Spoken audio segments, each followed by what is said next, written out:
Hello, everybody. How are you doing? This is Neil with Portal to Ascension. Hope you're all doing beautifully today. And today we have a impromptu and exciting stream. And as you can tell, it's called Knights Templar: Quest for the Holy Grail and the Dragons. And since we're going live today, this isn't a pre-record. Let's see who's around, who's in the chat. Go ahead and say hi. Let's get some connection going here. So we're going to be bringing on Nan Akasha in a moment, who's a good friend, been on Portal Central multiple times in the last year or so. And I can see a bunch of people just joined. Hello, everybody. Go ahead and say hi in the chat. We're also live on Instagram and on Twitter. So welcome. And we're going to bring on Nan Akasha in a moment. And as I was saying, she's been on Portal Ascension, I think, over the last year and a half. We've been working together, and our friendship is growing stronger. And I really do like and enjoy connecting with Nan. And a few days ago, she messaged me, and we're talking about, going live today. And Nan is actually going to be at our conference in Glastonbury, which is coming up in September. So that's ascensionglastonbury.com.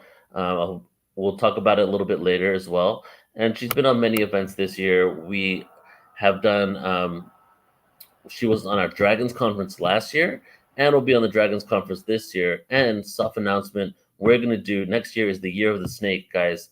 Year of the Snake next year. So we're going to do on February 2nd, Nan and myself are co-producing a Year of the Snake event, which is going to be pretty interesting. But as you can see, today is a Knights Templar, and I want to give some pre-context, I guess, to this. So where do I start?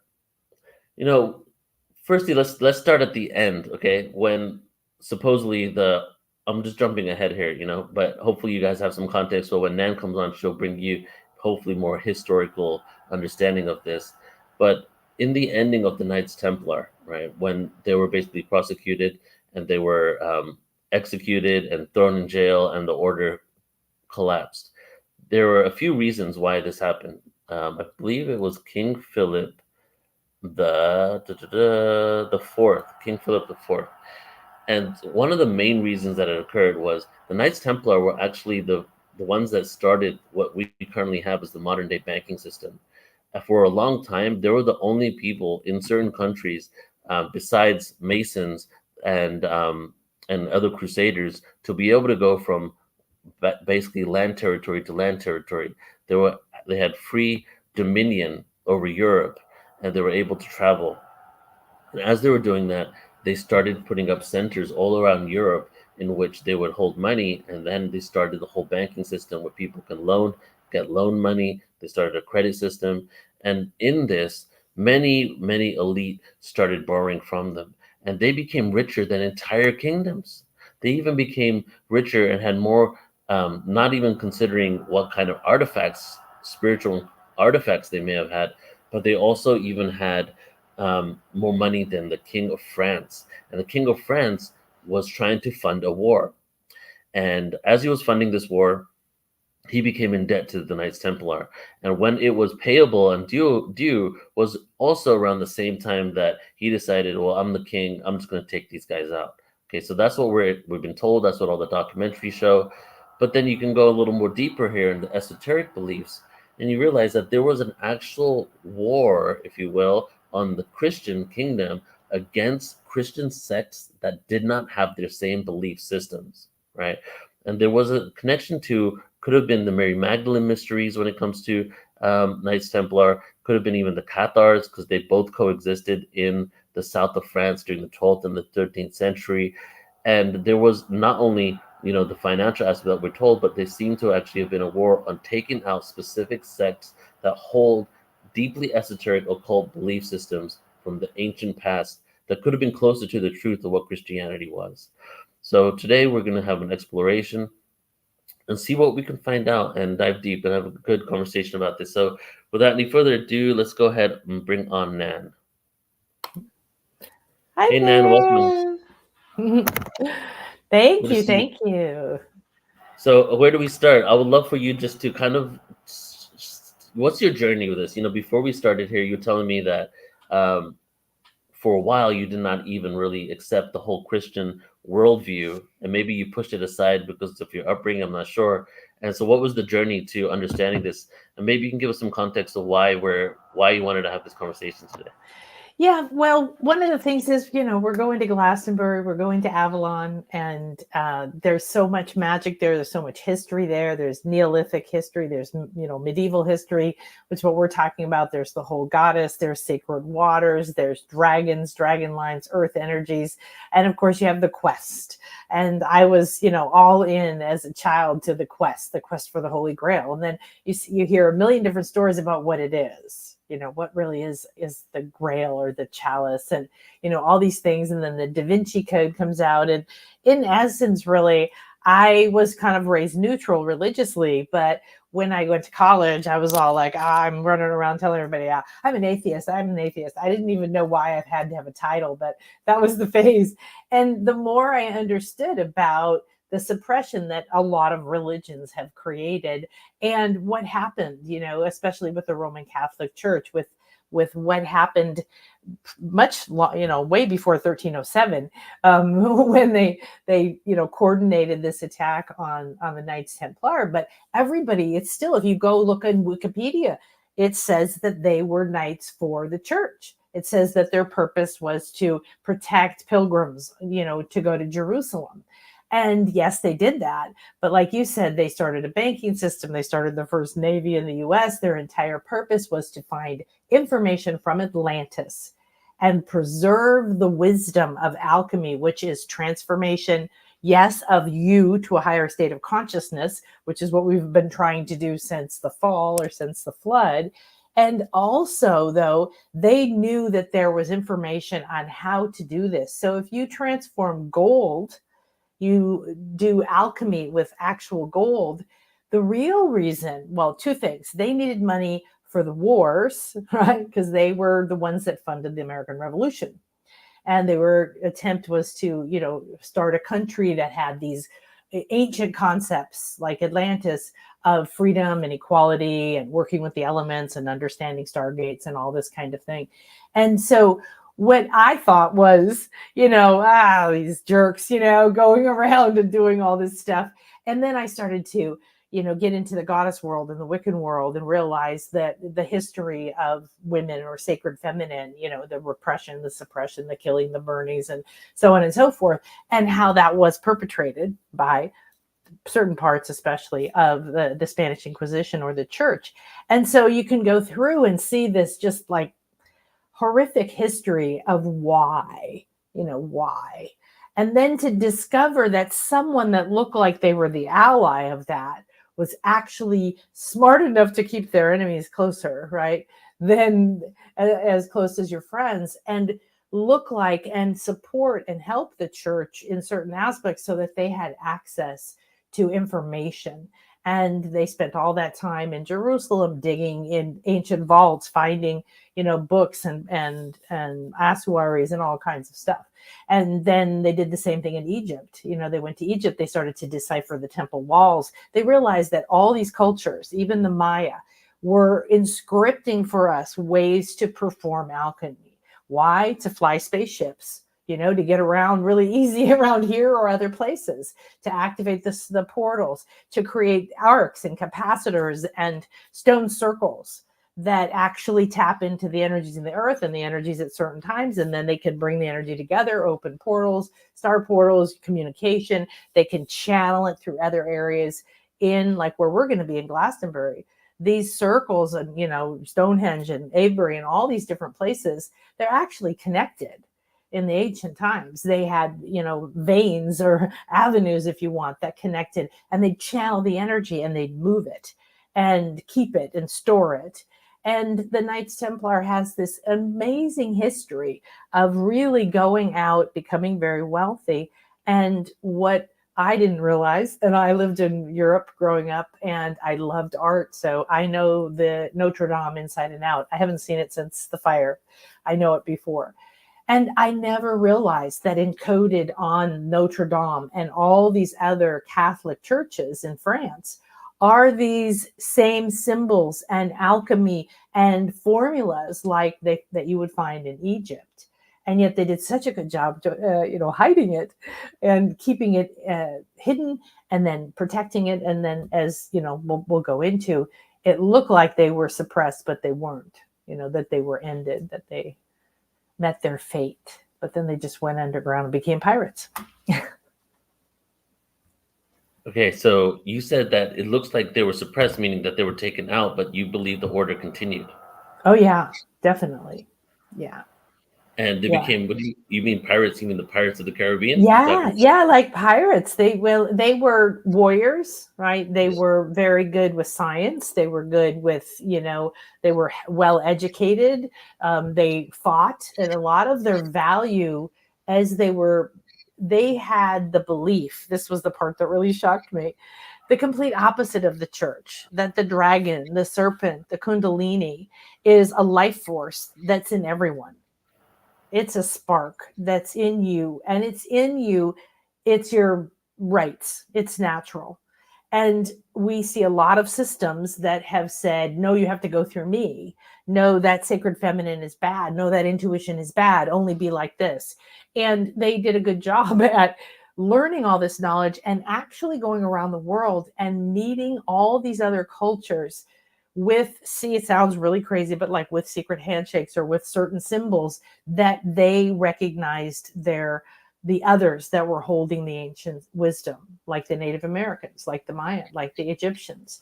And so they connected with all these cultures at a level of equality, of believing you are as good as me, instead of I'm here to tell you you're a savage and take your shit and kill you, which was the other way of doing things. So, well, it's very interesting because we hear a lot of their about their rituals, and then we can go a little deeper and we see that there were some initiation rituals and things they were doing that the church considered witchcraft, pagan, which we know is just the ancient ways that they were continuing and passing it down.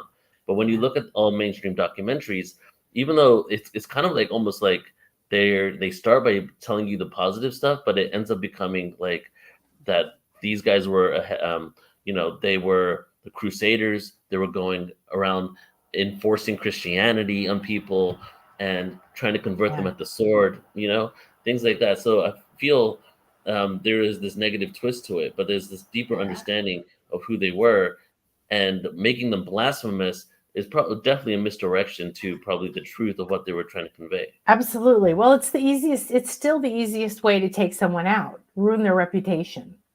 You don't, it used to be you kill them. Well, you don't need to now. With the culture, with the information, with the cancel culture, with one thing, you could be completely proved innocent, but that's never going to leave someone's head. Well, maybe, you never know. And so being called a heretic, in that age was just very bad, because what we were taught was not just certain people are bad, aka women or healers or, people who talk directly to the fairies instead of coming and paying me to get to heaven. It was that you were told to turn in your sister and brother. You were told to look in everyone, there's evil, and that person might be bad. So turn in everybody to us and we'll figure it out. And actually there's records where they would just say, kill everybody and God will figure it out. Well, what if there's some good Christians here? They're good somebody's here. Oh, well, I don't know. Just kill them all and they'll figure it out when they get to heaven. And so what was interesting was, here were these people who were really good at walking that line and understanding something I know I couldn't do, which would be, pretend to be in a certain lifestyle, to be serving something. And at the same time, like things like the Da Vinci Code talked about, they became too powerful, or they were holding secrets that the church didn't like, maybe Mary Magdalene had children. Mary Magdalene had lots of children. She had children from more than just Jesus and John the Baptist. And there's all kinds of stuff that would have been normal in that culture. And so they just twist it, and they call you a heretic, and they burn one of your relatives or one of your ancestors at the stake. And now people don't forget that.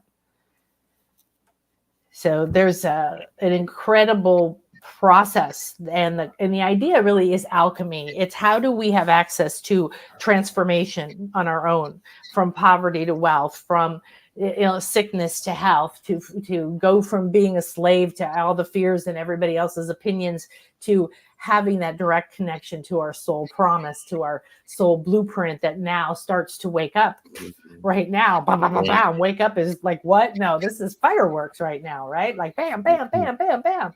And so we have an opportunity right now. This isn't going to last forever. Right. This is the opportunity. Well, it's not going to last forever because we're gonna win. We're gonna shift this reality. You know what I'm saying? We're gonna move into we're reality. waking up, and desperate people get, people who are desperate to have perceived control over others, right? Is they're not secure. They have no connection themselves. And they know now, they can sense whether they're very wise in a lot of these ways, which a lot of the people who went into more control ways of governing and so on, they were often very well versed in magic and alchemy and all that. They knew it. In fact, even like the ancient Mayan and the ancient Egyptian, the priest kings, even in Atlantis, they had to literally be a priest or priestess and a king. They couldn't just be the king. You can't just be a stupid king. You were responsible. You had to know this. Merlin wasn't just the warlock. He was probably the teacher of the magical ways too. Well, and Merlin is a title, and it's druids, high priests were called Merlins. Okay, interesting. And so what we're looking at is, I know Mary was a particular person, as in Mother Mary, versus. But when you look at goddess line or into feminine, as when it was being cut and burned and stomped on and everything else through all the tales, I mean, even the Greek tales, right? Everything was, because that's the way the energy was going, to have the masculine be in charge, so to speak. The Mary was one of the few feminine icons or archetypes that survived, that was allowed to be seen. You could have a statue of Mary. You could have Guadalupe here. You can go have a Mary ceremony here. I have Aztec friends, and I get invited to some of their family or their community celebrations, and it's a combination of ancient Aztec rituals with it's Mother Mary Day, because it's a conquered culture, right? I would. It took me a while to get over that, because I'd go to Temazcals and then I thought we'd do some indigenous stuff, and all of a sudden Mother Mary was there. I know, it's so bizarre, but you realize this is a conquered culture. They spent 450 years here saying, no, be this, do this. And so my Aztec friend invited me to this, and I'm there with my drum ready to be all woo and indigenous and Mother Mary. And then all the women come and like, oh, Mary, moment. And I'm just standing there going, okay, what? And then 5 seconds later, the copal is out and they're doing all that other stuff. So, but Mary is like a Merlin. Merlin was the allowed, surviving, iconic archetype of a masculine magician, because they were illegal too. Right? Have you heard of Margaret Regal Yoso? I've done a few events with her. Yes. Okay, so she's one of my favorite people, and we just did a whole stream on my YouTube channel. Shout out to this stream on the channel, guys, if you want to check it out, called The Secret Teachings of Mother Mary. And you would probably benefit greatly from that one, because it fits with so much of what you're saying here. And she was saying that Mary, even though people will call Mary, it was actually a title given to specific people. Yes. And there was an order, and people call it, there's two different orders. I'm still, because it's so lost in history, all I can do is go based on the two people telling me it. But either it's the Order of the Magdalens or it's the Order of the Marys. But they were different, but they were different, but they are similar, because the one Mary is the icon of the great goddess mother, and that's why it's allowed to be passed down. Which goes back to Isis as well. The order was there in Egypt. It was thousands of years old before they brought Yeshua into this world. Yeah. And really, that's one of the things the Knights Templar understood, was that the Mary, Jesus, Joseph thing was Isis, Horus, and Osiris. and previous to that, and previous to that. And there's almost like elemental symbols or embodiments of Mary and Jesus and Joseph that then create different alchemical or elemental connections, and that they represented these things. So, but I think that the interesting thing for the Mary is that I love that the secret, is I kind of did the same thing when I first got into the goddess world and was I was in the Reformed Congregation of the Goddess, and I was on the ritual planning committee, and I'm learning about all these things. And somebody was like, oh, let's, we did a thing every month where we'd get together, someone would pick a goddess, we'd have a craft and food and talk about that goddess. So I was into, pick the goddess, okay? Morgan Le Fay, bring in Athena, whoever. And then someone picked Mary, Mother Mary, and I was like, oh my God. I was like, okay. And I came in, so I was talking to her, and I go, so why? Like, why? And she's like, oh, well, if you don't really know why, you're really going to love this. This was about 27 years ago or so. And I said, I knew she had been raised Catholic. I said, are you still Catholic? And she said, I'm a Catholic pagan. Or you can say pagan Catholic. But to my opinion, they're the same thing. And she started pointing out all these similarities that they had, the statues and the smudge and the this and that and stuff. So then she was the one that actually proposed this idea that look at through time, we were able to sustain a goddess figure, a goddess energy, despite everything, with Mary. And not just like, oh, if you go there, you can see a statue of Mary. I mean, you drive down the road in France, you drive down the road in Italy, you drive down the road, in so many countries, or here in Mexico, and there's little Marys everywhere. There's more Marys than there's Jesuses. And so that was the ability to hold an energy and a frequency. And that takes a very, very strong being. Not just that it's a person, but even if it's a collective, or it's a certain essence or a certain consciousness, that's a strong ass, feminine essence. And then you have other ones too that do the masculine too, that have held on to certain things, like Merlin. So when it comes to pre-Catholic Church, pre-Roman Catholic Church, right? There was Christianity before that. There was Gnosticism was a part of it. And then there was also, obviously many of us on here know that the prostification of Mary Magdalene, right?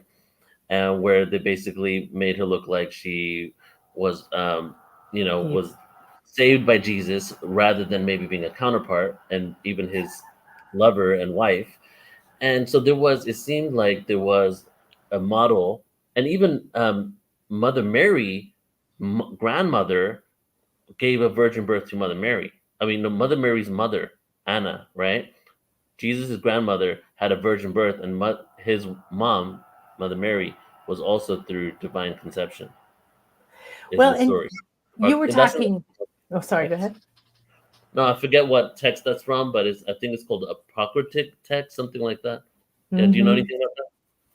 No, not specifically, but I know I've studied about, I don't know, probably 6 different really interesting interpretations of Immaculate Conception, from literal, physical, and so on, to, being an alchemical representation of something that happens.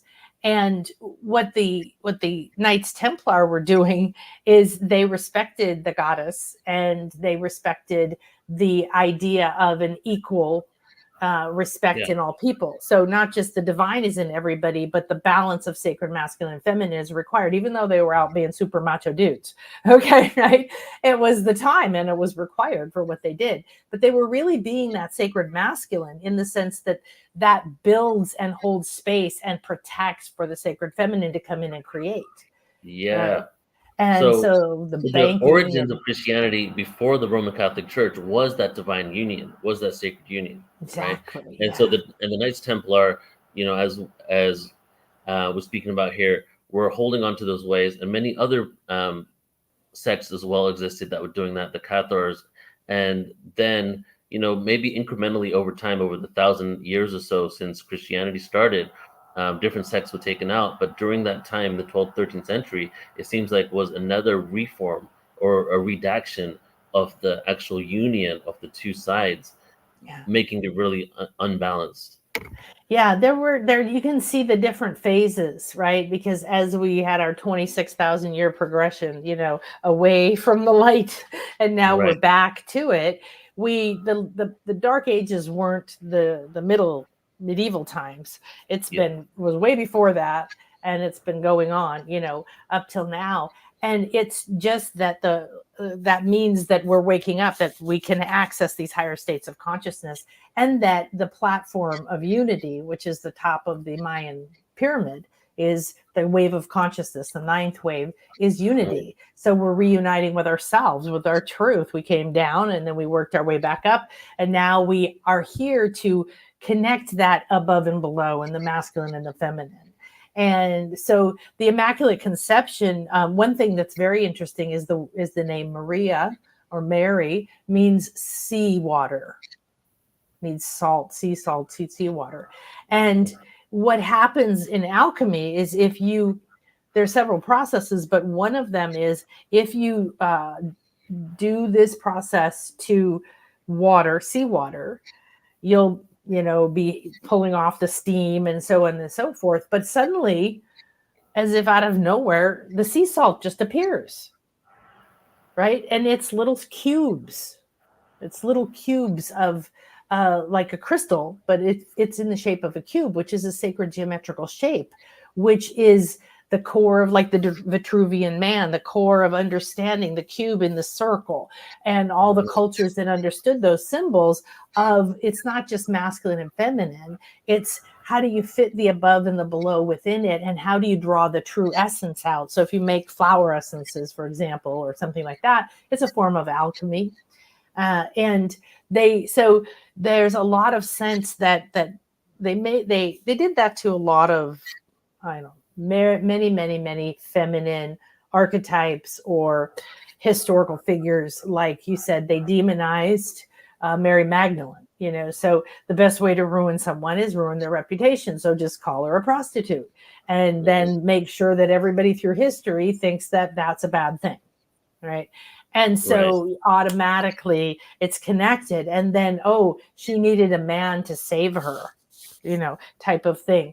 That, Jesus saved her. Jesus was the one that did it. No. Right. Like you said earlier, she actually was married to John the Baptist. And he was meant to carry on this tradition that the Gnostics and the Essenes and those had a much better grasp on, because it wasn't until later they kind of turned it into, Jesus type Christianity that didn't match who he was or the message. And it was normal back then to be married, as we all know now in that culture, to have children. And so she had that. And then when he was beheaded, which we all know, right, they were like, okay, no, we're not putting up with that anymore. Jesus, being a relative, I believe, stepped in and married her. And that again was normal in the culture, and normal if you were going to be a rabbi or a holy man of any kind, of which both of them were learning to be, right, becoming. And so the idea that it's specific is more that we have to carry on this lineage. Right? We are here to do this and bring it together. And then that begs to differ a lot about, the idea of alchemy is also bloodline, right? You perform alchemy when you make a baby, because you're combining two different lineages, two different essences, two different, different kinds of features. And so the idea of pure bloodlines and preserving a bloodline, and then realizing that there's a level where we probably all have some of that bloodline. And then to me, that goes again back to that. We need to keep the power, the symbols away. Like in Indiana Jones movie, right? Where the Nazis wanted the Ark so that they could just go to war and just kill everybody. And there were lots of arcs. I mean, you've been to Egypt. They were carved all over everywhere. Ark, star on the top, star gate. right? Formula of how to do alchemy, people holding little cone-shaped cakes, which is what you get when you alchemize certain substances. And it's an anti-gravitational kind of thing, and it gives out electricity. So what they were interested in the emerald tablets of Hermes or Thoth, because these were Atlantean. They were interested in tracking everything back to Atlantis, and then came forward to flying craft, extraterrestrials, describing angels that come down, but certain books that have been hidden of different sacred texts where they describe certain battles, and they describe basically what we would call like a UFO or something coming down and sending lightning and shooting down the bad guys or something, or sending messages, or a goddess appearing or an angel appearing. And they're even found places in the US where they have these carvings, like the rune stone from Minnesota and stuff like that, that the Templars had. So they knew that they were going to get attacked. They sent most of their treasures. Portugal was created with them as that a was free known state. as the kingdom of the Templars, right? Portugal. Yeah, Port Grail, door or port. That's what it means, huh? That's really cool. Yeah. So you have what happened was it was like a young king or somebody, and they were like, "Hey, we'll come and we'll do this for you." And he was like, "Okay, great. Take half the country. It's all yours. Do whatever you want." So it was always a safe place, when they were doing things, moving things around. Then the other place that did protect them was Scotland, and they moved a lot of their treasure there, a lot of their ancient stuff there. Then they moved into Nova Scotia and into the Americas, and so supposedly now they still have a lot of things, which include a lot of arcs and formulas for creating this mana stuff that would be in the arc, and create enough electricity to connect all the pyramids around the planet, or create an internet to talk to aliens, or to give everybody electricity. Yeah. And that's really what they were learning and then protecting. Right. So they had, like, as we're speaking about here, they had some deep belief systems that were against what the church believed. And one of which is they believed in reincarnation, which is interesting because so did the Cathars and so did the Gnostics. That was the core part. And I feel even Jesus coming back is a metaphor for resurrection of the soul, and how it's infinite, right? Interesting how it was taken out. And now we have all these relics that we've been told that they kept. And this is where the esoteric meets the mainstream, because the esoteric world, we're like, they had these relics. The mainstream, they're like, they had these relics. And King Philip, after raiding them, went in to all the sites, tried to find it. And there's the stories that they were trying to find the Ark of the Covenant. They were trying to find the Holy Grail. And supposedly they'd never found it, that it was hidden somewhere. So I think that's a good segue into what is, maybe we can speak about relics now, but Holy Grail. But before we do that, just for context and for fun, I want to read off the different theories of the Holy Grail is, okay? Oh, yeah, that's fun. Then we'll have you speak on it. Okay, so we have, let's see, let's pull it up here.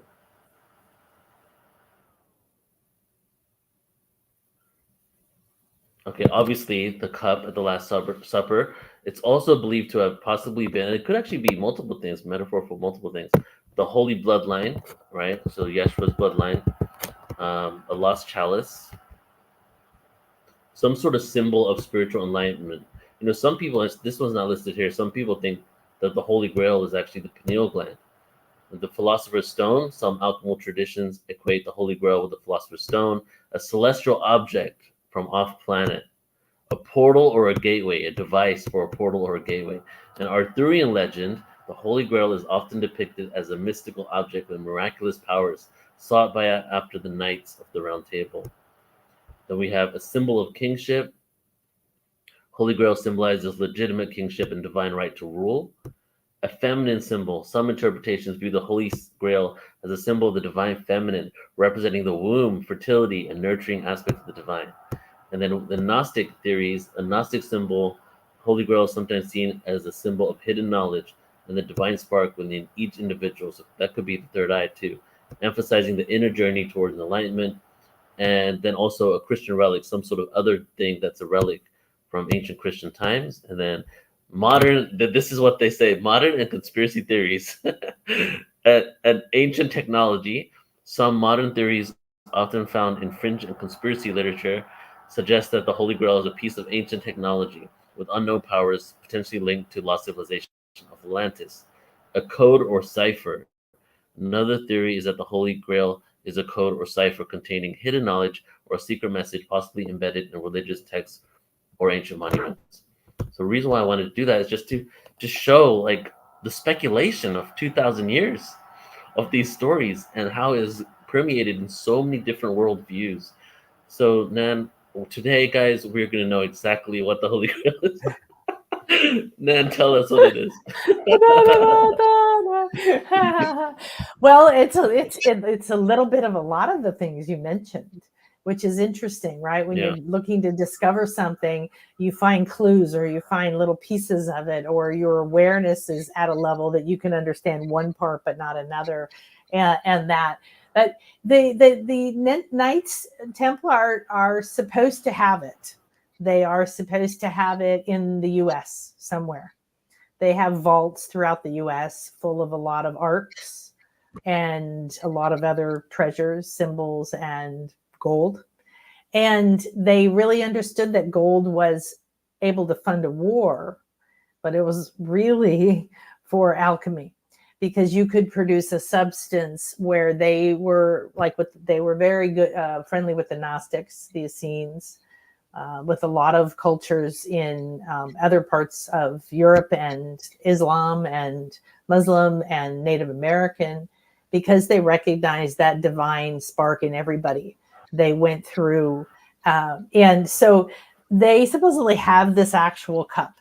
Now, some people say it was used at the Last Supper, and some people say it caught the blood of Christ from the cross. And it's more likely that it is a cup that was involved before this, that it holds the chalice, okay, the chalice and the blade. You have the sacred masculine and feminine. We're going to be in Glastonbury, and the top of the Tor, which used to be the goddess hill of Avalon, right, was then the Michael's monastery, and all that's left is this tower. And when you look from above, you see people have mapped out the energy, the Michael and Mary lines as they come up, and the Druids call it a labyrinth, that it winds up the hill, and then at the top forms a perfect chalice, the Mary line, and then the Michael line comes directly in it. And so it's like it ends, and the tower is right there. So this is channeling certain energies, and there's a lot of people who say that Joseph of Arimathea came and threw the Grail underneath the Tor, right in Avalon too. So that idea, and then really, what is the chalice? Well, it's your Kundalini again. It's your ability to directly connect to life force, to create. Man, woman, doesn't matter. It's your ability to communicate and open up these channels, and to one of the reasons they wanted to alchemize gold was to drink things like, I think it's called communion in church, when you like drink blood and and eat body of Christ or something. It would produce a red blood-like liquid, but if you drank it, it was like super vitamins, you kept vital. Pharaohs lived to be 150, 250 years old because of their knowledge of how to turn it into a white cake or a powder, which would perform the things we talked about with the electricity, but also perform health, rejuvenation of the body, to renew over and over. And so if you drink from such a cup, if you think about, if you hold that essence, that energy, that wisdom within you, and those codes are within you, and it's a sacred geometrical shape called a Genisa crystal that's a patented name, but that looks like this. It's not, the little holes in it aren't. And this is what your 8 original cells look like when they formed here. And it's still at the base of your spine, at the bottom of your umbilical cord. And it holds your soul blueprint. And then it's held inside this chalice of your hips. right? And so you've got all these different references saying, what are we coming back to? I think that the spiritual, the energetic, the metaphorical, the esoteric in the end is the real energy and meaning behind it, is that idea that you're seeking what you already have. You're seeking who you are. You're seeking who you created yourself to be. And it's time to unplug from everything else, right? And start to go within. And when you discover that, you are the blade, you are the focus, you are that masculine energy that finds your creative source and brings it to life. And so if you have any kind of, ritual, and I have like full moon water, I have solstice water that I put out for the moons and things to create. And then I might drink it, I might pour it here, I might, use it in different ritual. You can program it. So imagine what you could do, even if this was a cup somebody made and just the intention was, this is the Holy Grail. And what does it hold? It holds what everyone is looking for. It holds the answers. And it holds the answers, and you get to put your hands around it and program what's in it and drink from that. So it has a monetary value if they own it. I'm sure that some of the symbols on it probably have some interesting information, right? And then there's the whole idea that within your own chalice, within this concept, you could go somewhere like to Glastonbury where there's 2 springs. And now there's waters that heal you, and they're in the chalice, and there's the quest. And so underneath that is the quest. Yeah. There's a thing called the questing beast. I never knew this before. I guess it was part of the King Arthur thing. And that it was like a weird beastie, thing that was made of a bunch of different monsters. And it would appear whenever like the Knights of the Round Table or somebody didn't have something to go search for, because you need a quest. So if you are on the quest for the Holy Grail, which is, what is your truth? What is your wisdom? What is your gold? What is your, what is that thing that you're here to do? What is that promise? And if it has everything within there, you're on a quest. And then you do what? You go out, you meet people, you learn things, you fall apart, you come back together, you go through the hero's journey, you go through the whole idea of it. And going to Glastonbury in and of itself is part of that quest. As I've been researching ancient civilizations, many different ones, but I would say definitely the Sumerians, the Egyptians, the Old Testament, I'm realizing that a lot of these stories are metaphorical and literal at the same time. Right? Yeah.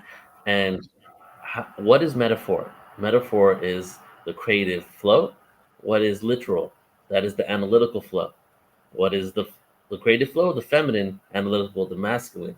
So if you really look at the way they're conveying these things, they're literally coming from both hemispheres, masculine and feminine, simultaneously, that they're able to creatively express in poetry scientific understanding of who we are on the deepest levels.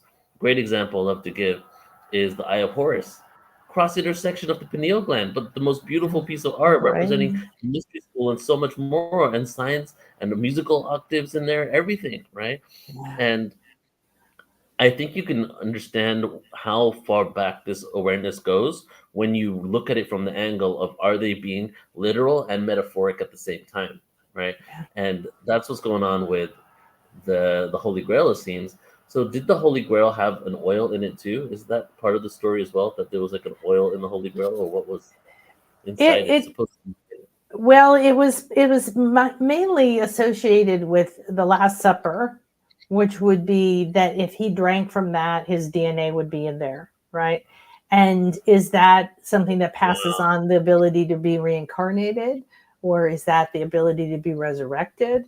Because he was trained in that. He and Mary and Mother Mary, both Marys, they went through training. They went to Egypt, they went to Tibet, they went to these places, and they were priestesses and priests, and they were trained in these ancient ways so that they could go through this experience in the physical, because it was to show you, guess what? You're not physical, right? You're just here to do this. And so we form things we create form, and then we come into form, and then we get lost in form and forget that we're the creator, that we're the life force within the form. We're not the form, but the form comes from your metaphor, your spirit, your life force, your imaginings, your visionings, your creative force.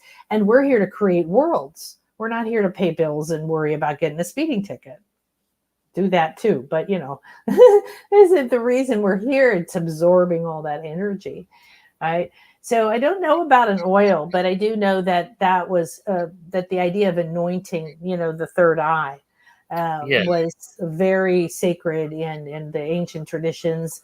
And what is this? This is the pituitary, right? You have the pineal back here, and you have the whole cross section of the brain you were talking about. That's the eye of Horus, and it's called a wajet.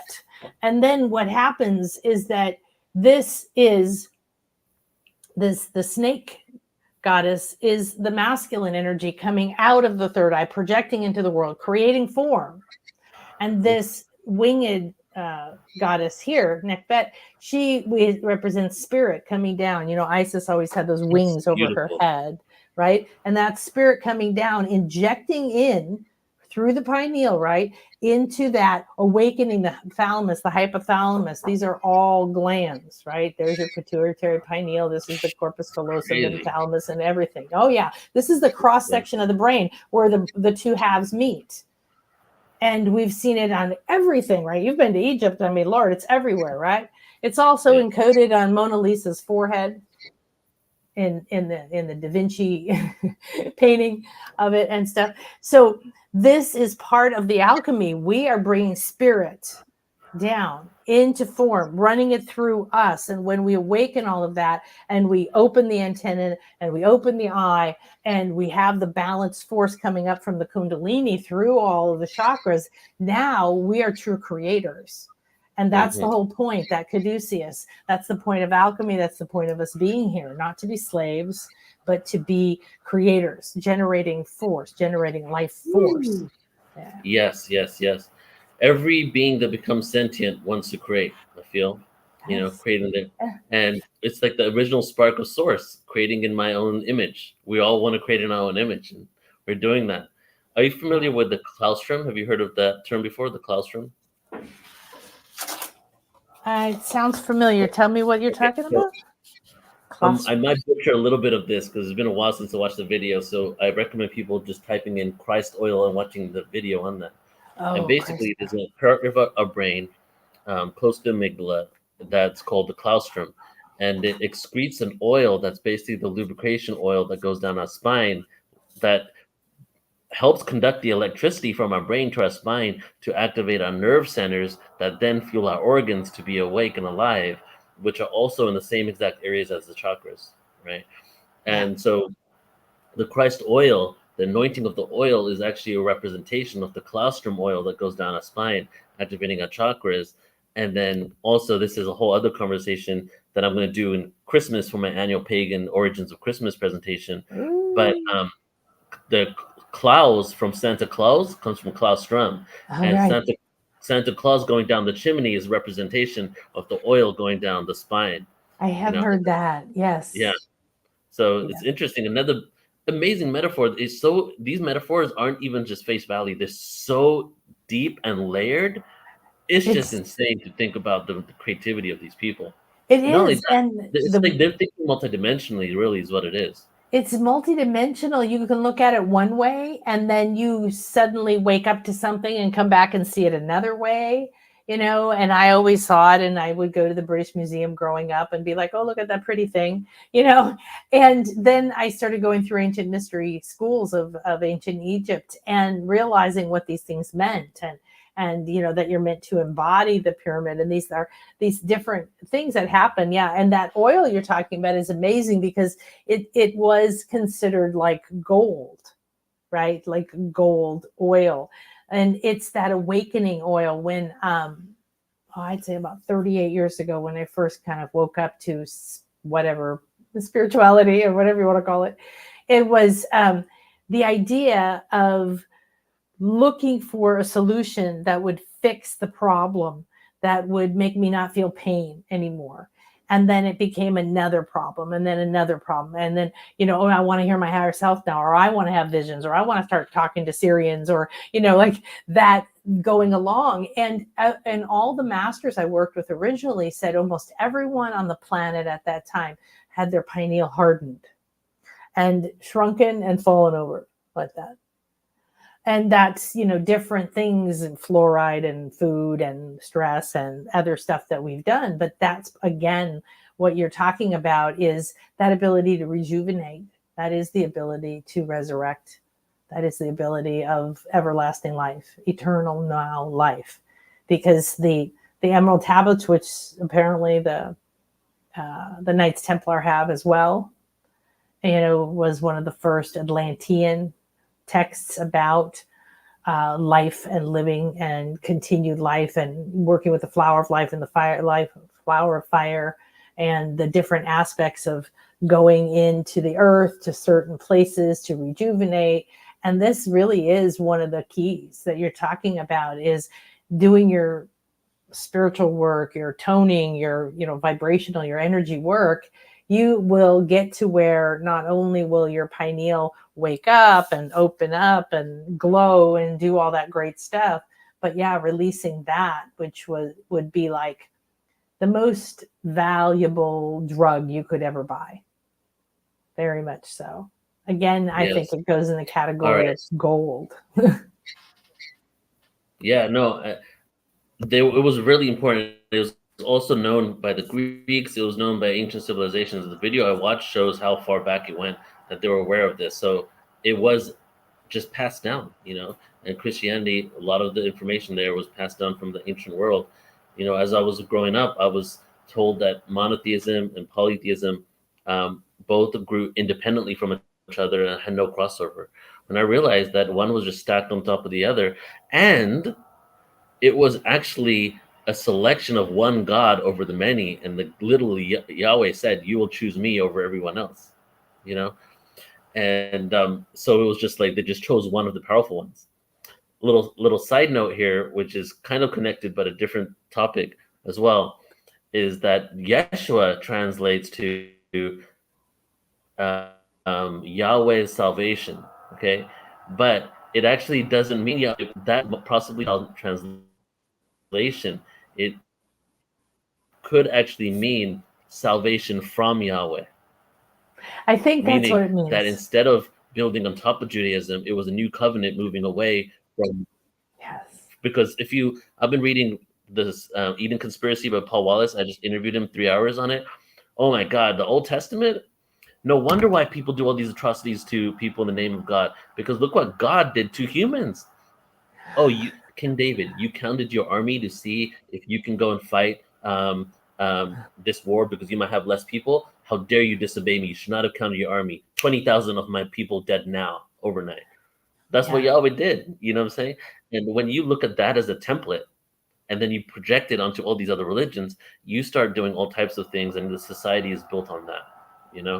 So and they had their fight with the people awakening, right? The people who had their rituals, their alchemy, their pagan rituals of any type you could call it, and just means peasant or country or earth-based. And the idea that you don't need the church, right, for that. And it's the masculine energy as it rose as a frequency within the earth. We have these fluctuations within the earth. And so as that going more away, and the intuitive shrinking and the masculine coming up, well, where's Yeshira? She's the consort. She's the perfect partner of Yahweh.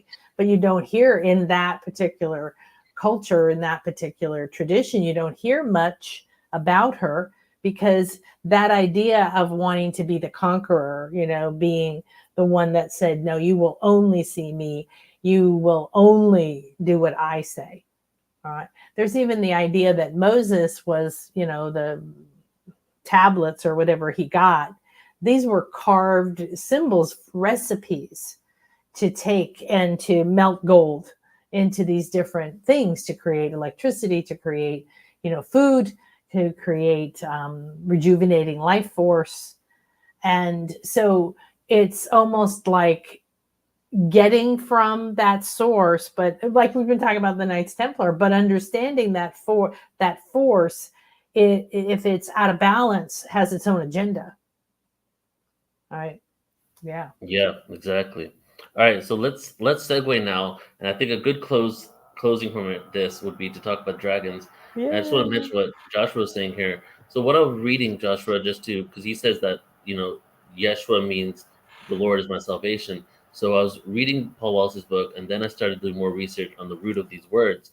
And there actually is no word for my Lord in these texts. None of the original texts had my Lord in it. And however, by the time it went into translation into the New Testament, we started using an old word for powerful one. A powerful one was the original word, and Yahweh was one of it into the Lord.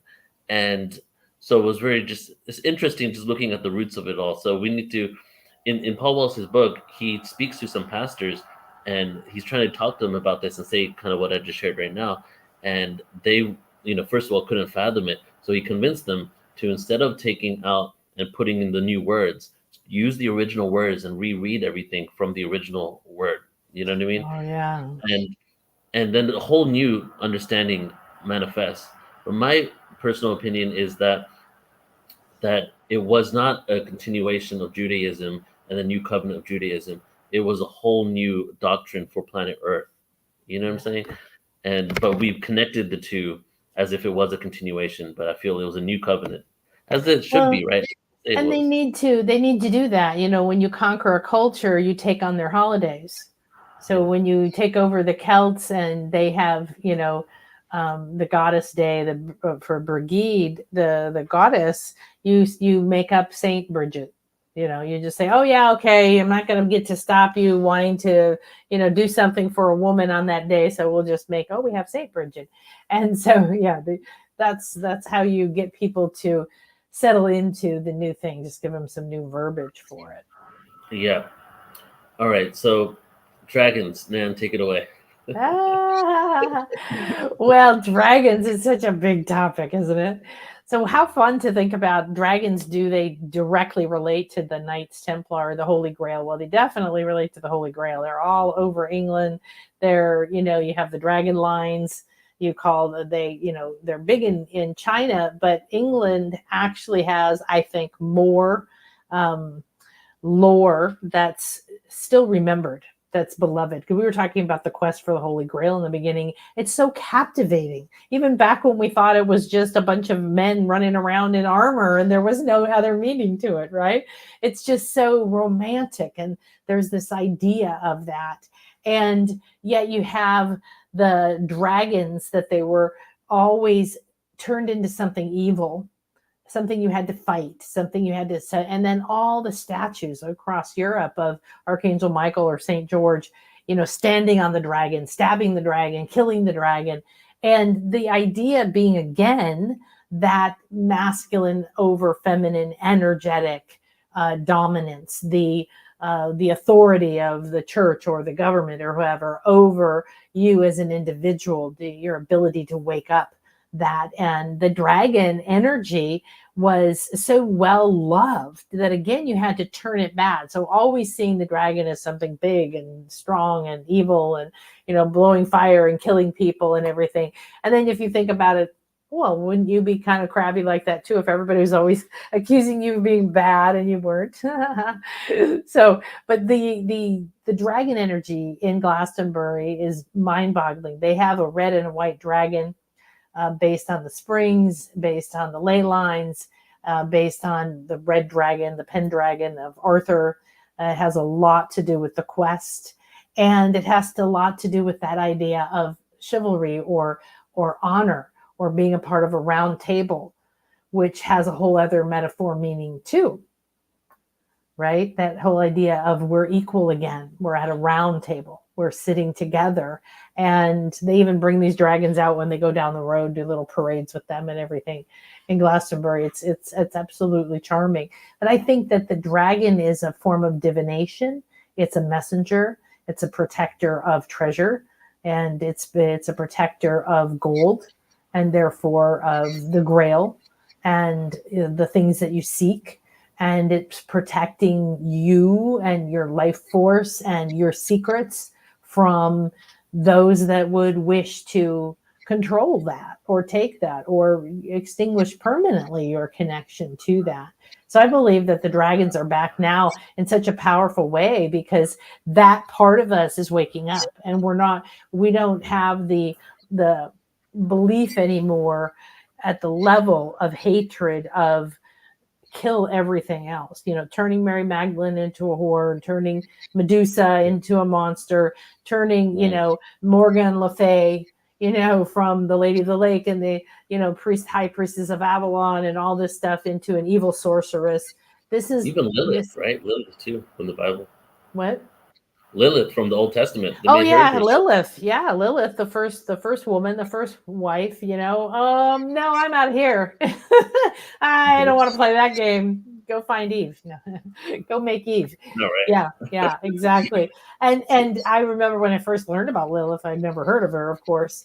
And I was in the goddess world, and then it wasn't, there wasn't all these goddess, there was no internet, there wasn't all these cards and all this stuff that you could just look up and understand it, or people weren't talking about Black Moon Lilith, which is an astrological sign and energy.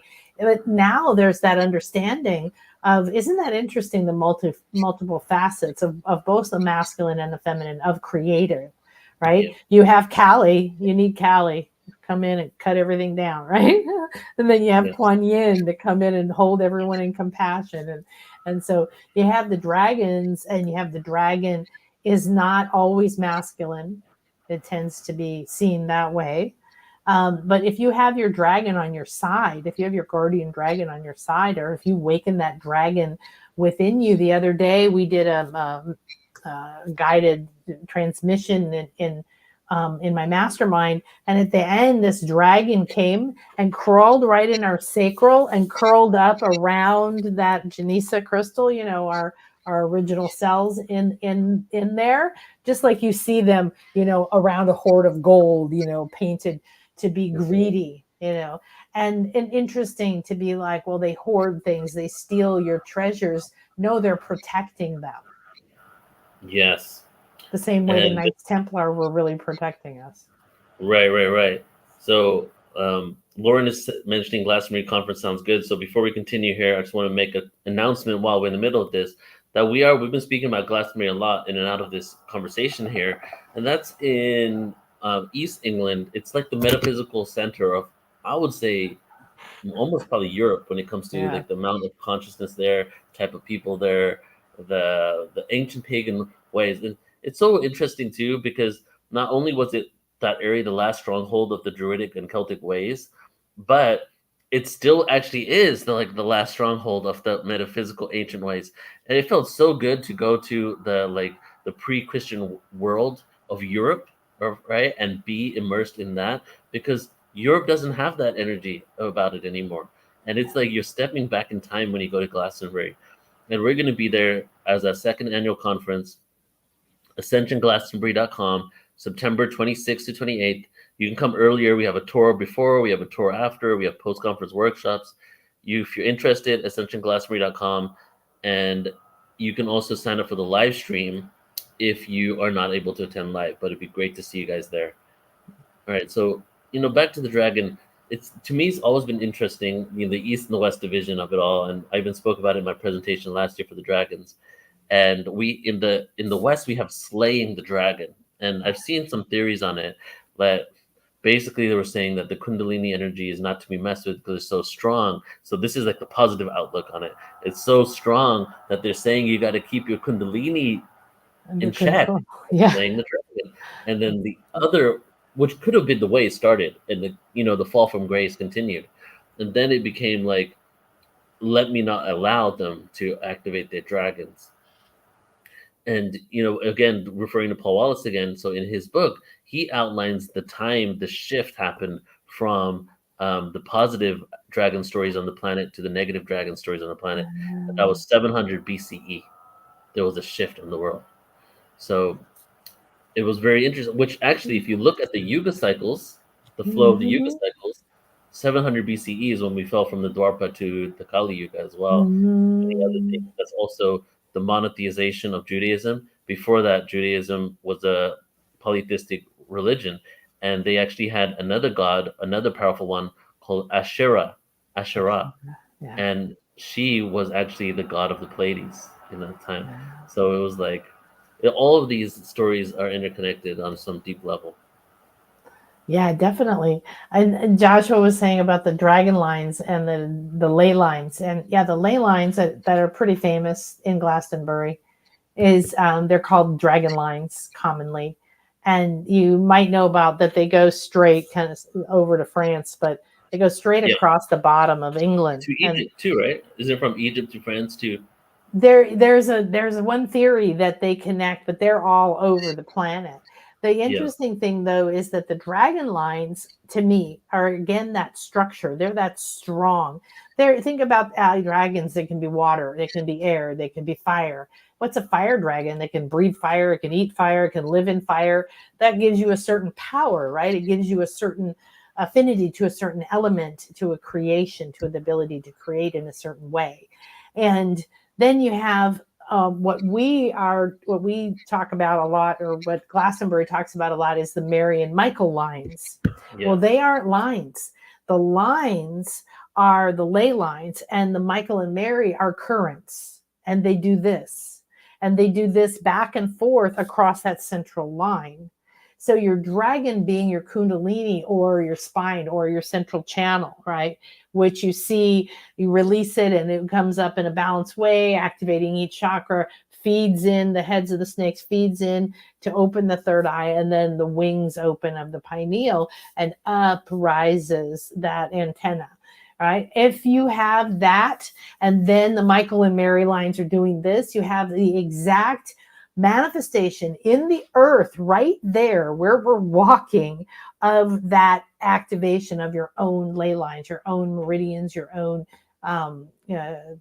kundalini, life force, all of that. Yeah. And it's really fascinating because it's the currents that generate the power. So the ley lines are the strength, the earth, the elemental, that really powerful line that holds a structure. And what they found was that, yeah, they built way back, ancient peoples carved things along those lines. And then somebody built temples along those lines, and somebody put cathedrals along those lines. And they find all the different sacred things built along those lines. And they converge in Glastonbury and Avebury in this area in such a So profound powerful. and interesting way. Yeah, the feeling, the energy there is literally tangible. You can feel it, all that energy converging. So, and you just shared again how this is basically literal and also a metaphor, but also a literal occurrence of what's within us. These ley lines, our own energy centers, reflected throughout the dragon within, the dragon ley lines. Like, it is really on the deepest level, it's straight science, because this is quantum reality, and all of the way our bodies are made up inside is how the earth is made. The earth is not only paradoxically our birth mother, it literally birthed our soul into this reality, but it is also a reflection of our own internal world. Like it becomes what we are, and it's just so beautiful the way that this tapestry is weaving together. When it Yeah. comes to the dragons now, I just want to say as well that for me, I mean, obviously we spoke about how there's so many different purposes for this energy, but it also represents the underworld. And my journey with the dragons was the underworld birthing centers, if you will, with the dragons. And what's happening now is that, as I like to say, is that we can't go into this next reality with our baggage from this dimension. And the only way to do that is to bring things out to the surface. And a representation of that is shadow work, Saturn work, dragon work, serpent work, underworld energy, you know? So right now the underworld is being exposed, coming to the surface, and it's almost like, here you go, guys, this is everything, and a lot of this stuff is crazy and a lot of atrocities here, and your complete belief system, if you choose to believe and not just stay in ignorance, will be shattered, because look at what's been going on behind the scenes and how the world really works. Are you ready to deal with it? And for me, that's what's happening right now. 2 years of serpent energy, you know? And then, as you said, one is that the masculine side of it and one is the feminine side. So there's the balance there again. Yeah. Well, you came to the Mayan land, and you can't really spend a lot of time here without getting that whole sacred serpent and dragon energy On the way. awakened, right? And then it's all about shed. Shed is Kukulkan's just always there next to me. Shed, Yes. shed, literally. You know, what do you need to shed to release the power, the light, the understanding that you're meant to bring in? And if we're going to see the dragon become a more and more powerful in our culture and in the mind, and with the creation speed, happening at exponential rates now, you also have that ability for you to see or feel something and create it very quickly. So I'm glad that you made the comment about the idea that you need to be the angel keeping your kundalini under control. It's not that you have to suppress it anymore, but there was a time that you did, or it meant death, right? It meant that you're too smart, you're too wise, you're too psychic, you're too something for that. And I find the number one energy that I love with the dragons is that protective energy that they have, that guardian kind of energy that they have, almost like a guardian angel, that they're saying, we're guarding the treasure, we're here to help you, we're going to stay with you, you're safe, so you can step out into the world. And it does come back to, are you on a quest for your truth? And the Knights Templar representing the idea of protecting the pilgrim on your journey, and yet at the same time with a secondary purpose underneath. Let's go dig deep within you and find the sacred text. Let's find the vaults. Let's find the wisdom that is in your soul lineages and in your spiritual DNA, and ready to wake up right now. And you don't have to wait. You could manifest something overnight. I'm starting to levitate in bed. It's the weirdest thing. My arms were last night.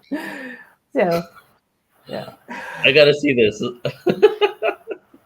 Yeah, I did. Well, I had surgery on my eyes, and I had one, and then it was about 3 weeks later I had the other one, and in between I couldn't really see because they were different. I had epic headaches. I wasn't supposed to go outside. I live on the beach, all this stuff. So I started to consume a lot of information and talk, do a lot of. I'm a channel and an oracle and all that, and I travel and talk to all these different beings, and I decided, well, I'm going to take my meditation practice up. So I've started doing 4 hours a day. I would do 2 in the morning and 2 at night. And I started combining different ones I do in my intuition class, or ones for certain kinds of healing. And then I always follow it as I'm in bed, with one where you kind of leave your body and you go into the infinite field. So that's where I'm going when I dream. And I've been doing it now for like a month, and all of this intensity.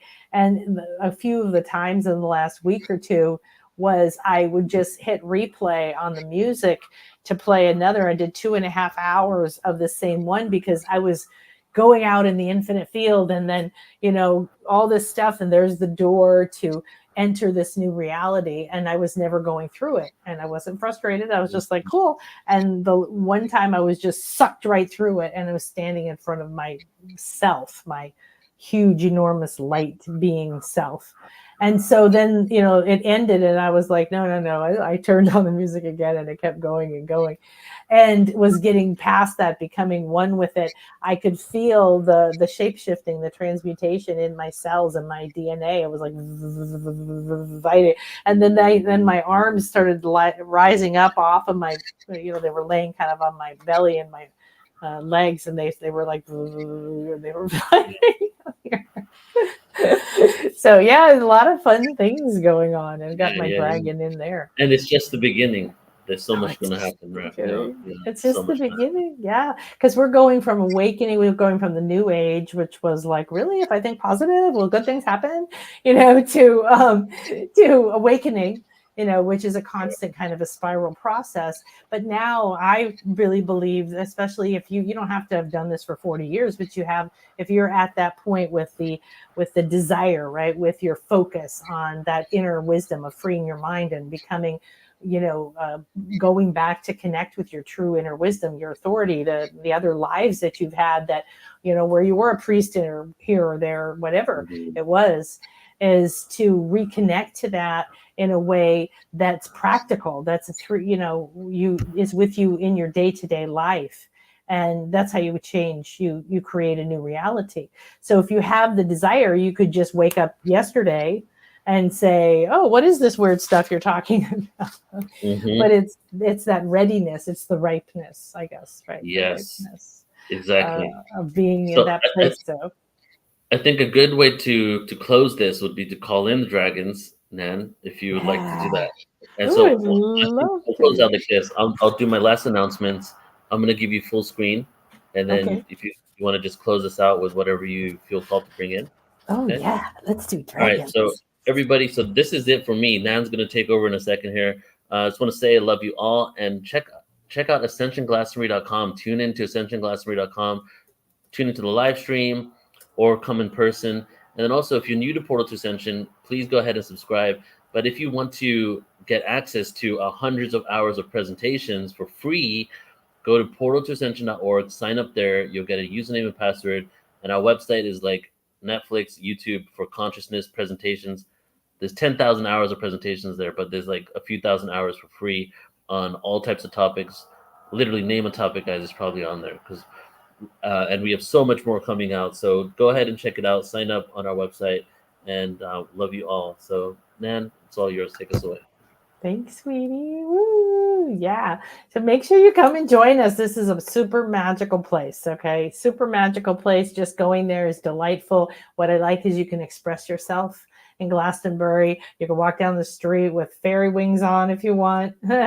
You can be a druid. You could be a knight. And everywhere you go, you're going to be carrying and awakening your key codes. So thank you so much, everybody. This has been really fun. Great presentation. Thank you, Pearl. Thank you. Awesome. Thank you, Laureen. Thank you, Joshua. Thank you. Oh my gosh. Thank you guys, all of you, so much for being here. So let's go ahead and collectively, we've been in this sacred space for a while. I never go anywhere, even online, without creating sacred space. So we've been in that. You've been in here with me. So you can take a deep breath in and come into the present moment and just release and allow yourself. Oh, very good. And I've recently been really liking rubbing my belly. So you might want to connect to the body. And our purpose is to be in the body and to realize we aren't the body, right? To be in the body, to enjoy the body, and then to change what the body is doing, what it's radiating, free ourselves from those beliefs. So go ahead and rub your belly, take another deep breath in.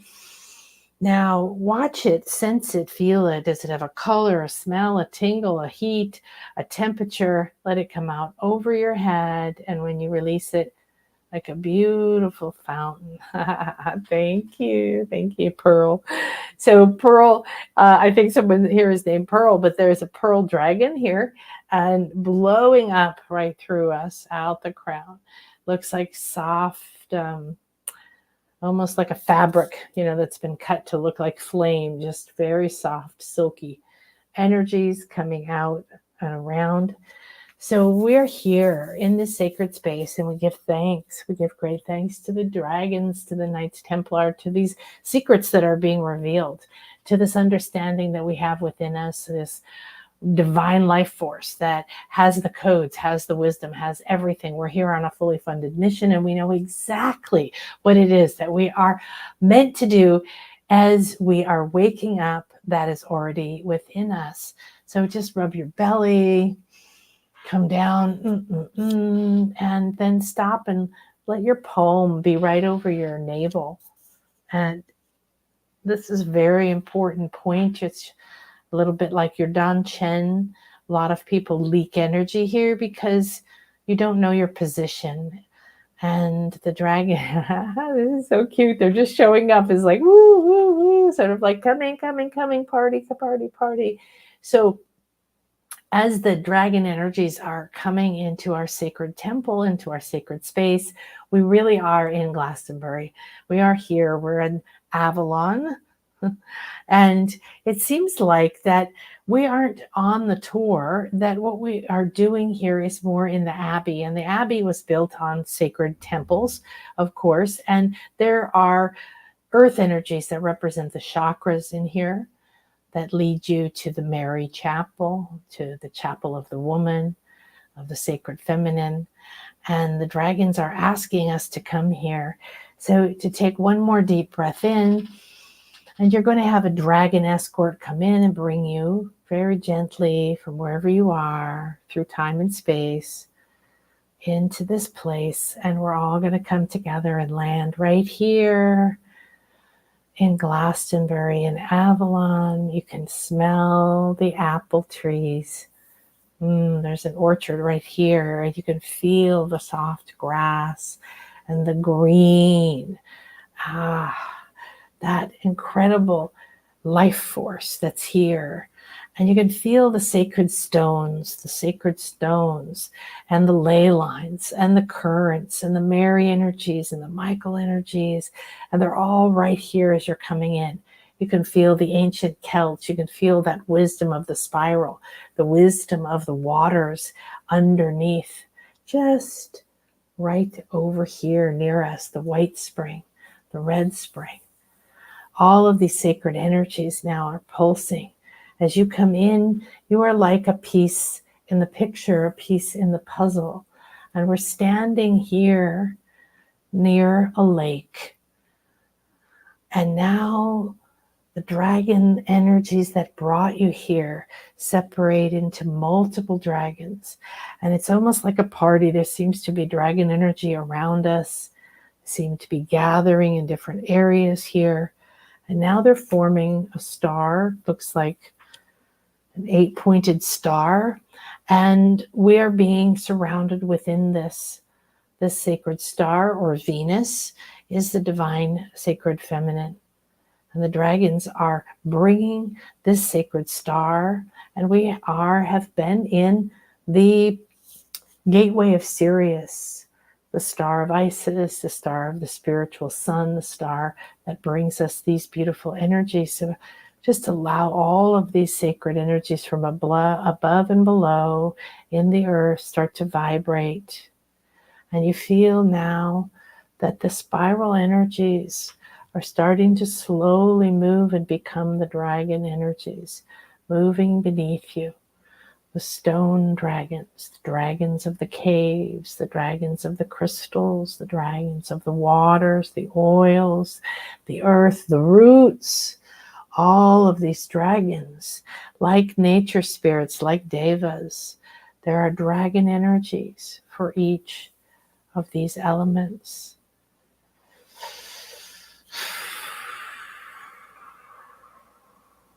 Now coming quickly towards us, you can sense the red dragon line, the bloodline, the royal bloodline, the bloodline of divinity that you brought with you, regardless of who you are, regardless of your lineage and your DNA in this body or any other body. It's coming fast. It's coming across the world. It's coming out.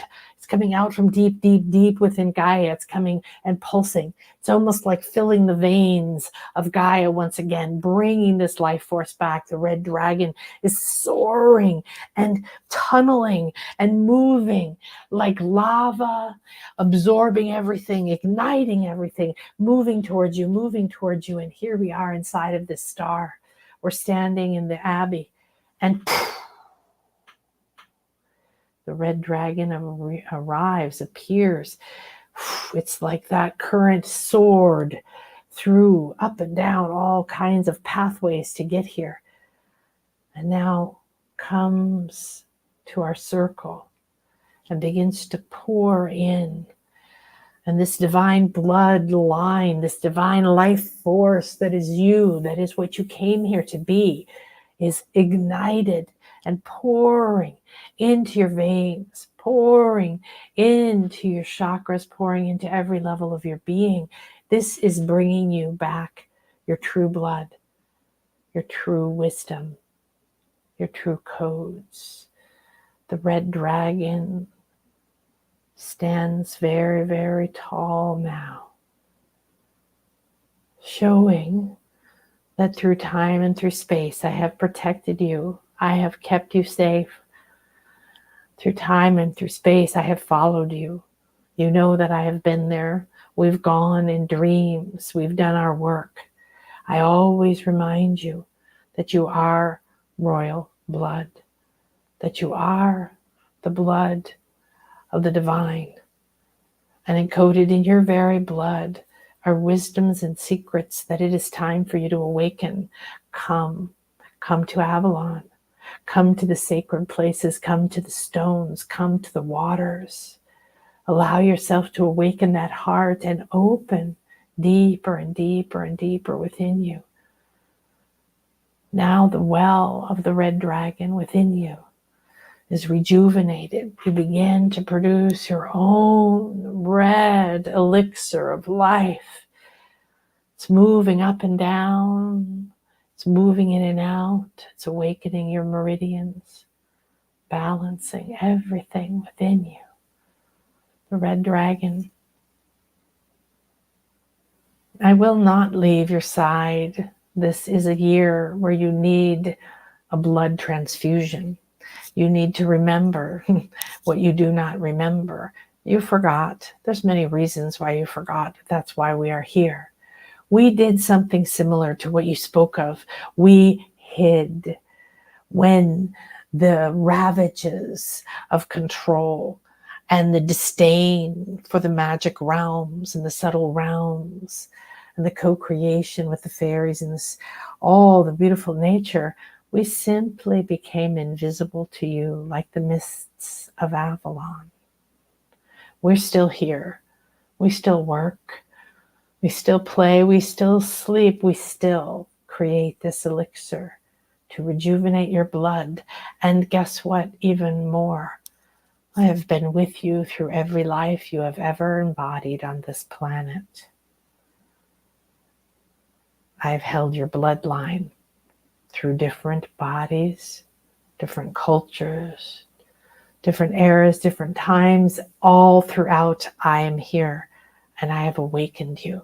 And I know that this is the time for you. As you will know that you hold this blood within you, your own chalice. You have several chalices within you. I loved the discussion of what is it? It is the quest, because it is the chalice within the mind, within the vision. It is that quest for that holiness within you, for that divinity within you, for the gold that you are, that you know that you can transform, that you can consume, that you can digest, that you can distill, and that you can create from. It is the chalice in your heart, because the cup of your heart was broken open. We all consumed too much and it broke. The floods came. We were separated. Now the heart can hold again so much wisdom. And that wisdom can grow and be nurtured. And within that chalice in your heart, you can grow and feed.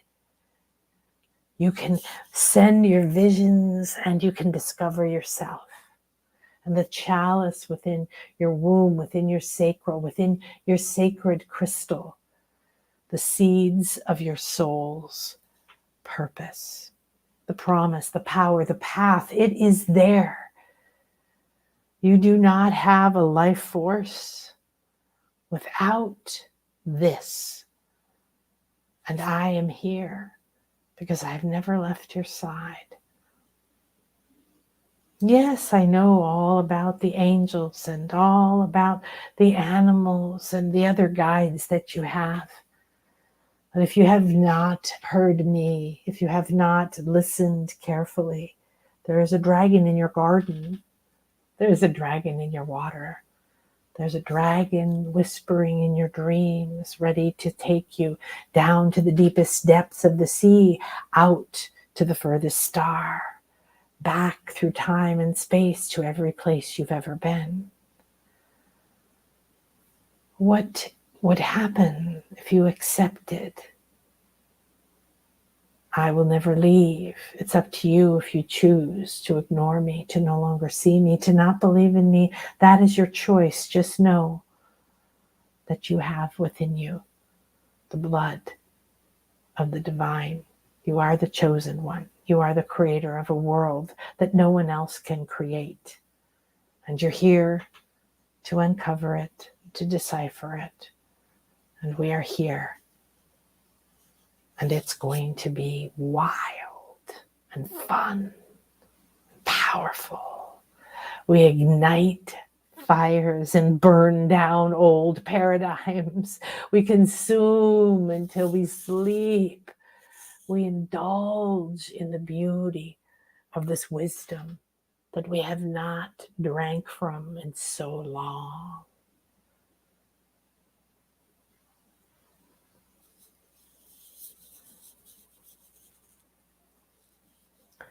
Beginning to sleep almost around you, the red dragon, the white dragon now coming down the center, very swan-like, very soft and long and beautiful and full of feathers and silky colors and wings that aren't scales.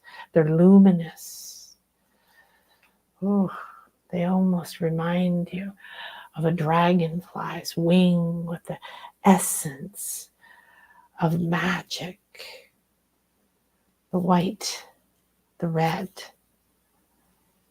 These must change place. I am the masculine, I am the feminine. You are the feminine, I am the masculine. This is the time to remember the dual nature of all things, of you and of the divine. And one day the red runs in you and you know that you are the creator. And one day the white light glows from you and you know you are the creator. Now I wish for you to remember something, and I'm going to whisper it to you. Listen carefully. But don't listen with your ears. Don't strive with your mind. Lay down all your tools and surrender in this sacred circle. The white and the red like yin and yang, surrounded by the beautiful green dragon. The gold moves in and out. We hold all the different colors of the ascended masters, of the rays of creation. We hold the colors of the sunset and we hold the harmony of the rainbow. We hold the powers in the waters of the earth and we hold the lava, the steam, the rain, the moon, the stars. Now,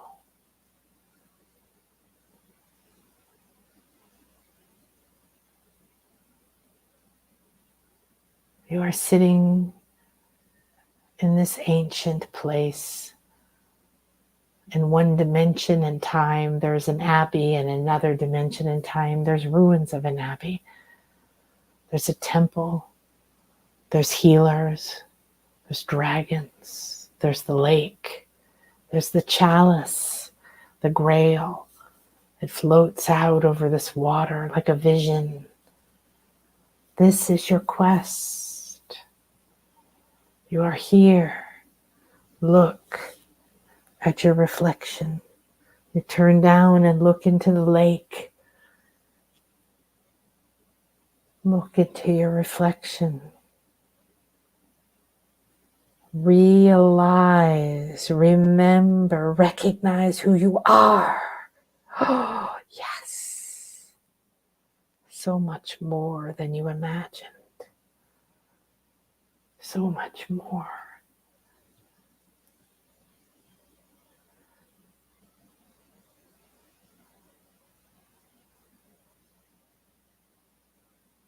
Your reflection is twofold. You see what you are creating, and it is not the truth. and you see what you really are, and it is the truth. The courage of the dragon and the protection, the energy, the wisdom, the timelessness, and the divine communication that is possible through the dragon kingdom, the dragon lines, the dragon wisdom, the dragon lineage. These are now reconnected to you. Feel your heart open to that Holy Grail, to that divine chalice floating here. Feel the strength, the magic, and the wisdom of the dragons filling you. And open your heart more as it comes to you, floating gold and silver spirals, symbols. You see that it holds an elixir just for you, and it enters your heart. You accept and hear the quest has just gone to a new level. Remember, we are here and you are ready. You are designed for this moment. Draw in a breath. Integrate all you have received, all you have released, what this wisdom, what the flow, what the energies, the colors, the symbols have all awakened and activated within you. Release and relax. I receive with great thanks these dragons, these energies, these memories, this awakening, this wisdom. I thank Mary and Michael and all of the energies of this sacred place. That which I was, that which I am here to become, and I am the pillar, the channel, and the bridge between the two. I accept this quest. I accept the dragon, divine channels of guidance, power, health, and intuition. And I accept the waters, the earth, the ancients, the ancestors, the Fae, Morgan Le Fay, Merlin, Merlin. May all of these energies walk with me as is optimal for my highest good and the awakening, embodiment, and empowerment of my divine, sacred path. The ancestors say the secrets have been revealed. We are one. And so it is.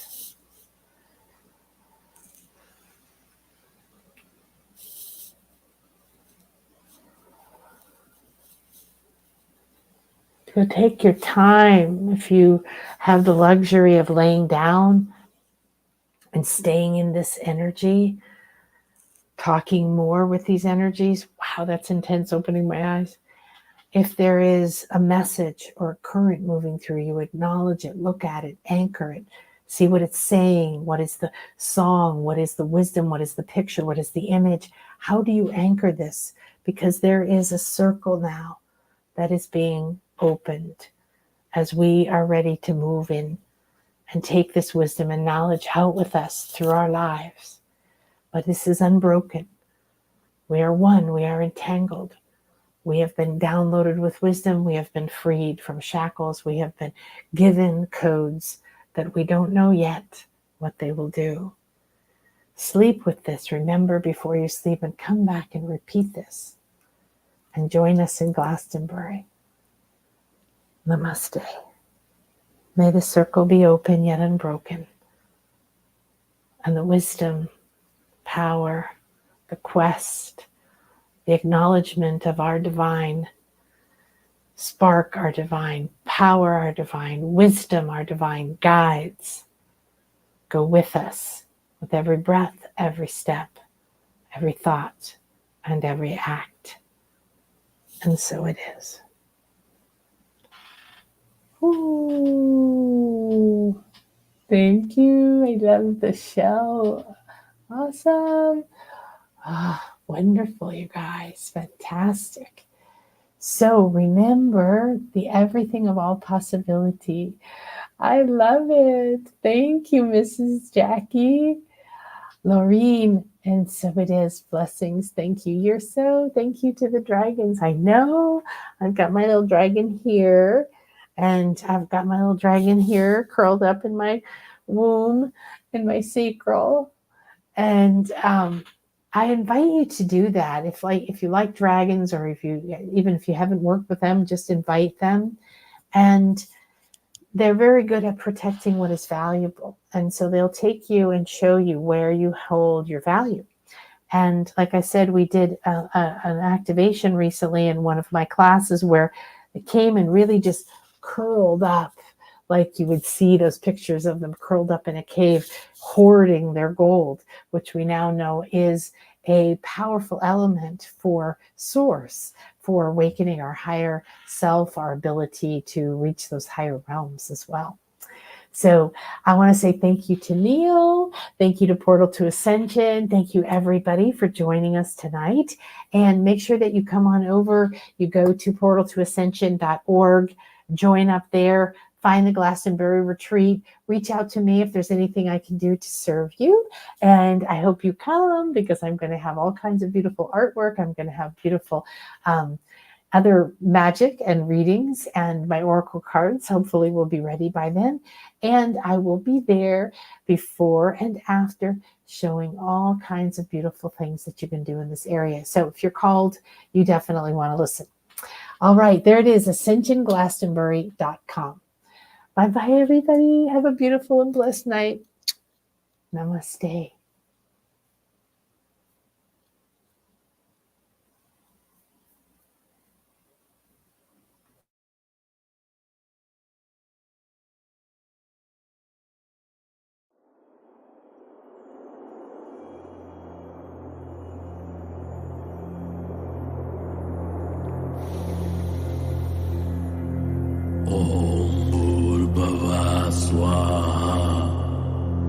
Tatsarviturvarenyam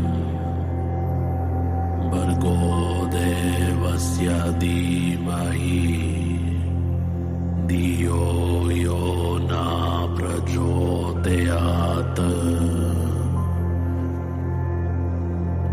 Intavo akatiyaloa Yamuna watena kiyamupa Ufani akatiyaloa tena O kambalat kaya kambalaya Inamuhati na kanyang watatsao Iakatuwati yana Iamakatu Inse kawakala Kumbali atara Kumbala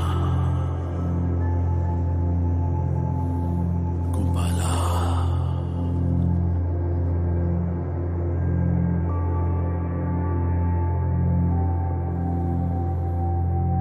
The road goes on for generations. The travels will disperse their light amongst all the willingly incarnated souls. But what of the ones that didn't know? Amnesia of the internal endowment to reserve a place in the fifth dimension for themselves, the ego to control, and a better life they shall never know. I welcome you, Dark One, into the lap of luxury full of my pain and woes. We all sold our souls to the devil, but the devil exists not. Negative energy we dub as evil creates the demons of whom we are fearful. Take the D from the demon, put it in front of the word evil, and now you have a personified devil. Our thoughts and experiences creates a creature only exists in the mind. Our desires are one creates a full-feature ego that keeps the low self everything divine. Intellect.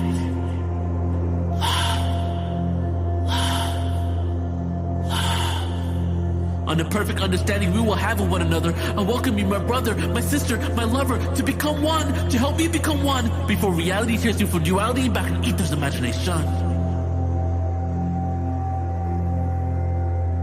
I'm the ghost of lives past. Generations have descended just to gain these experiences.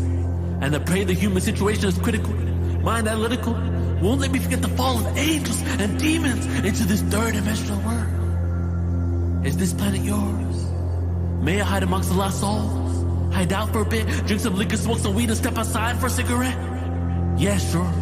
Here's a social security card, you may live. Reincarnated to a kid and live, give it back to the society, and I'm locked in borders. I smolder through the ash comes a horde of abstract thought. Who is not a ghost, a spirit, but just is. An enlightened individual, equality minus elitist political gold, the cynical flow, and pain and woes of shamanistic pagan rituals. We will resurrect the Messiah in all of us. It's time to trust our brothers and sisters. Unity of mind, consciousness, awareness on the rise. The yin-yang intertwined, masculine, feminine, lovers intertwined. Spit worse than the chakra points in my spine. Relentless but still find inner peace, so down the pace of my corrupted mind. Chemtrails, aspartame, fluoride, getting drunk and high. About the consequence, know why am I really here? But now I know. It's to help humanity steer into the right direction. For every single one of you, I feel affection. We're in the same situation, so erase them. Awkward moments, trying to walk around and get that bonus. You remember the Arcturians will be one of the group of interdimensional beings in the near future. The mass landings will help us souls really breathe.